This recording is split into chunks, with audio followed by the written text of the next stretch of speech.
ဒီလိုအဖိုးတန်တဲ့အယ်ကာလိုင်းတဘာဝတထုဓာတ်ရည်ကိုကိုယ်အိမ်မှာတင်ကိုယ်တိုင်ဖန်တီးတောက်သုံးနိုင်မယ်ဆိုရင်ဘယ်လောက်တောင်ကောင်းမလဲဗျာဒါကြောင့်ဤပညာနဲ့တဘာဝတရားကိုပေါင်းဆက်ဖန်တီးထားတဲ့စမ်းတစ်တူထွေမှုတစ်ခုနဲ့မိတ်ဆက်ပေးပါရစေဒါကတော့ရိုးရိုးတန်ရှင်းယုံထက်ပိုပြီးကျမ်းမာရေးအတွက်အမှန်တကယ်ကောင်းမွန်ခြင်းပဲအယ်ကာမတ်ရဲ့စစ်ထုတ်မှုအဆင့်6ဆင့်ပဲဖြစ်ပါတယ်အဆင့်1ပထမဆုံးအနေနဲ့ PP filter က5 micron လောက်တေးတဲ့အနေအနစ်တွေကိုစစ်ထုတ်ပြီးကနေဦးတန့်စင်ပေးလိုက်တယ်အဆင့်2ဒုတိယအဆင့်မှာတော့ activated carbon ကအနက်အယောင်ကလိုရင်းနဲ့ဓာတုအကျွင်းကြံတွေကိုဖယ်ရှားပေးပါတယ်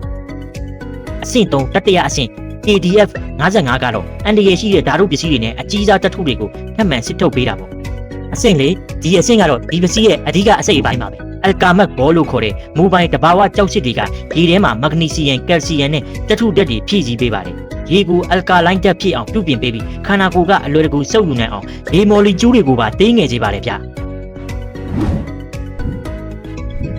အဆင့်5ကတော့ activated carbon နဲ့နောက်တစ်ကြိမ်ထပ်ပြီးတော့အနက်အယောင်ကလိုရင်းတွေကိုစိတ်ချအောင်ထပ်စစ်ပေးတယ်အဆင့်6မှာတော့ silver impregnated activated carbon ငွေရည်တုပ်ကာဗွန်ကယောဂပိုးမွှားတွေနဲ့ဘက်တီးရီးယားတွေပေါက်ပွားမှုကိုဟန်တားပေးလိုက်ပါတယ်